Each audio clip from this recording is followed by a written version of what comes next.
Good morning students. पिछले video में हम बात कर रहे थे डाईहाइड्रिक अल्कोहल, जिसमें अपन बात कर रहे थे एथिलीन ग्लाइकोल की। और उसमें अपन ने पढ़ा था कि यदि एथिलीन ग्लाइकोल का आप acidic KMnO4, acidic K2Cr2O7, periodic acid या लेड टेट्राएसिटेट की प्रेजेंस में उसका विखंडन करवाते हैं तो उसका नाम होता है ऑक्सीकरण युक्त विखंडन या ग्लाइकोल फिजन, और वहां से अपन को कार्बोनाइल कंपाउंड्स मिल रहे थे। आज हम बात करते हैं इसके निर्जलीकरण की। क्लियर? तो देखिए, निर्जलीकरण देखिए, नाम से ही पता पड़ रहा है निर्जलीकरण। बोलो यहां से अपन को क्या निकालना है? वाटर मॉलिक्यूल निकालना है। तो देखिए, विभिन्न परिस्थितियों में एथिलीन ग्लाइकोल का निर्जलीकरण करवाने पर विभिन्न उत्पाद बनते हैं। तो इसको भी आप ध्यान में रखेंगे, वेरी वेरी इंपॉर्टेंट। सबसे पहले जो निर्जलीकरण है वो मैं करवा रही हूँ ZnCl2 की प्रेजेंस में। ठीक है, तो ZnCl2 की प्रेजेंस में निर्जलीकरण करवाने पर एसिटैल्डिहाइड बनते हैं। आपको ध्यान में रखने कैसे बनते हैं वो देखिए, CH2OH, COH और H एंड H। अब ये मैंने थोड़ा सा रीअरेंज करके लिखा है, CH2OH, CH2OH। और इसका निर्जलीकरण अपन को बोलो किसकी प्रेजेंस में करवाना है? ZnCl2 की प्रेजेंस में। तो यहां से बोलो क्या निकल जाएगा? H2O। और जैसे ही H2O निकलेगा देखना क्या बनेगा? CH2CHOH। और अब देखना यहां से बोलो क्या होगा? रीअरेंजमेंट। और जैसे ही यहां से रीअरेंजमेंट होगा देखना, ये इनॉल फॉर्म है तो मैं क्या बन जाएगा? CHO। ठीक है, तो यहाँ रीअरेंजमेंट होगा। रीअरेंजमेंट होने के बाद में क्या बन जाएगा? ये CH3 निर्जलीकरण हुआ ना, CH2 डबल बॉन्ड। तो देखिए अब यहाँ पे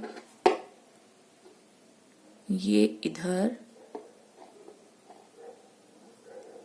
तो ये इधर, और रीअरेंजमेंट जैसे ही होगा यहाँ पे पुनर्विन्यास हो जाएगा।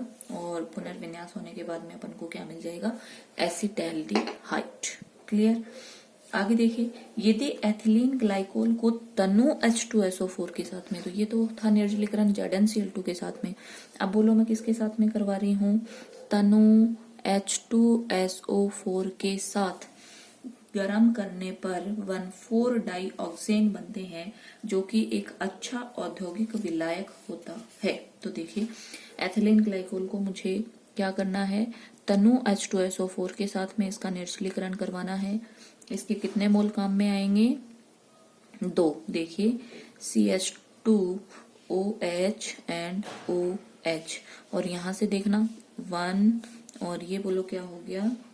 2। और यहां से कितने वाटर मॉलिक्यूल निकल जाएंगे? 2। और 2 वाटर मॉलिक्यूल निकलने के बाद अभिक्रिया करवा रहे हो तनु H2SO4 के साथ में। यहां से 2 वाटर मॉलिक्यूल निकलेंगे, और 2 वाटर मॉलिक्यूल निकलने के बाद आप देख सकते हो क्या बचेगा? CH2CH2O, CH2CH2। क्लियर? और इसको अपन क्या बोलते हैं? 1,4-डाइऑक्सेन। और ये 1,4-डाइऑक्सेन होता है, ये एक अच्छा औद्योगिक विलायक होता है। क्लियर? तो आप देख रहे हो ZnCl2 की प्रेजेंस में बन रहा था एसिटैल्डिहाइड, और अगर तनु H2SO4 की प्रेजेंस में निर्जलीकरण करवाते हो तो बनता है 1,4-डाइऑक्सेन। क्लियर? अब देखिए, अगर सांद्र फास्फोरिक अम्ल की उपस्थिति में अगर आप इसका निर्जलीकरण करवाते हो, तीसरा ले रही हूं मैं, किसकी प्रेजेंस में बोलो? सांद्र फास्फोरिक अम्ल की प्रेजेंस में। तो अगर इसकी उपस्थिति में करवाते हो तो यह डाई एथिलीन ग्लाइकोल बनाता है। देखिए कैसे? CH2OH प्लस 2 मोल ले रखे मैंने, CH2OH, CH2OH। और यहां से देखना जरा क्या निकल जाएगा? Water molecule.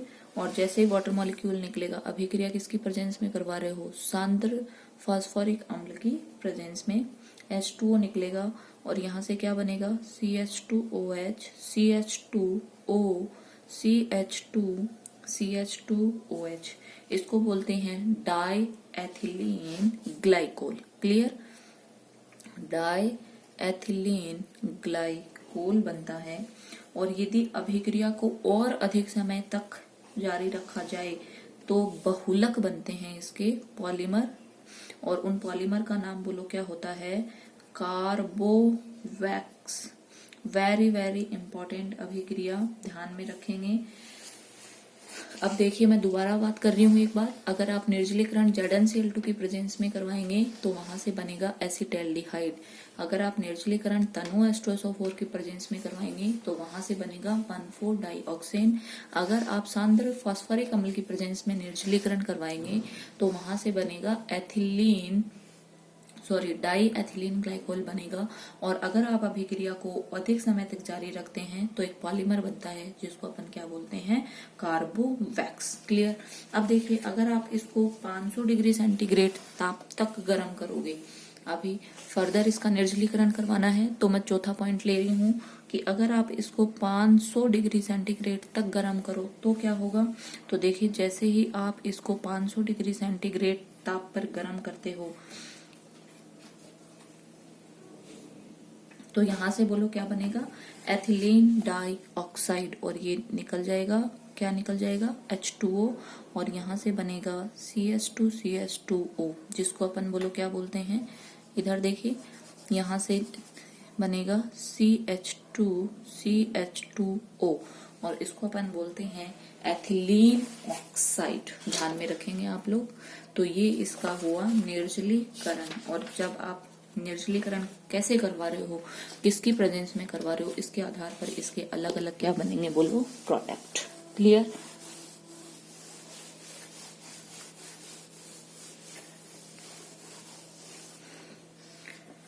अब देखिए अभी अपन ने कहा कि निर्जलीकरण अगर एथिलीन ग्लाइकोल की अभिक्रिया 500 डिग्री सेंटीग्रेड ताप पर करवाते हैं तो यहां से निर्जलीकरण होता है और एथिलीन ऑक्साइड बनते हैं।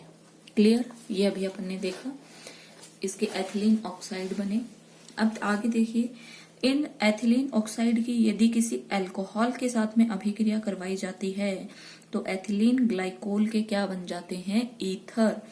ये ईथर सेलुलोज के लिए उत्तम विलय का कार्य करते हैं, अतः इन्हें उद्योगों में शैलोसॉल्व व्यापारिक नाम दिया जाता है। वेरी वेरी इंपॉर्टेंट, और सीधे सीधे पूछा भी जाता है। देखिए सबसे पहले निर्जलीकरण करवाया अपन ने 500 डिग्री सेंटीग्रेड ताप पे, इसके एथिलीन ऑक्साइड बन गया।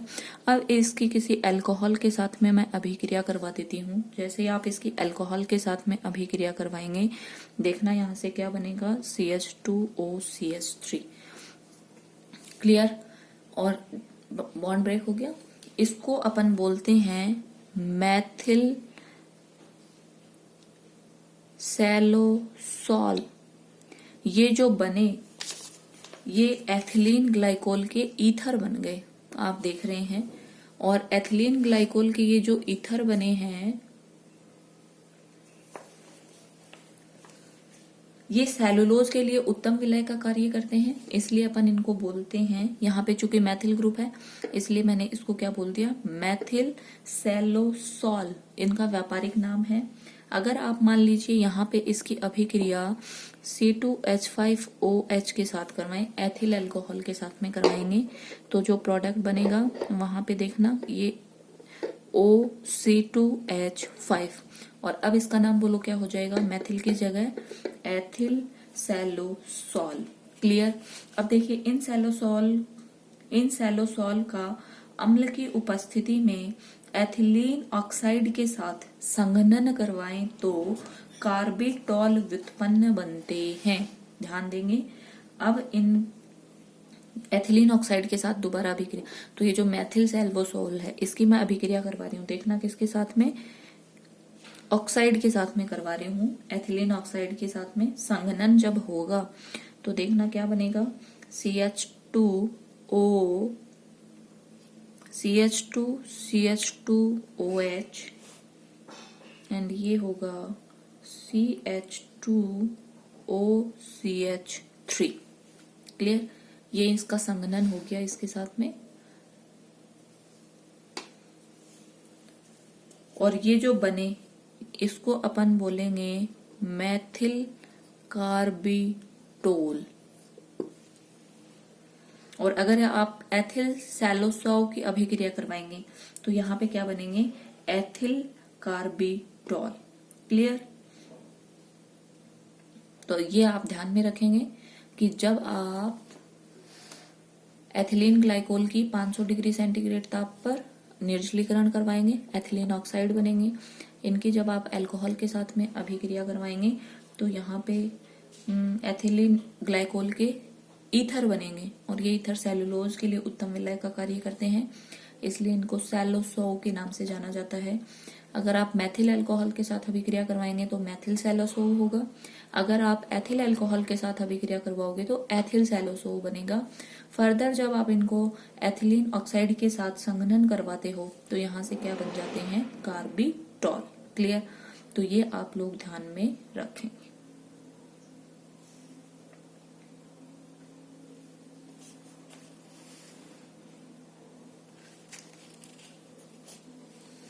आगे देखिए अभिक्रिया इनकी कि अगर आप चक्रीय एसिटेल और कीटेल बना सकते हैं इनके द्वारा अपन कैसे, देखिए ग्लाइकोल का एल्डिहाइड अथवा कीटोन अम्ल की उपस्थिति में संघनन करवाने पर चक्रीय एसिटेल अथवा कीटेल बनते हैं। इंपॉर्टेंट अभिक्रिया है ये भी देखिए।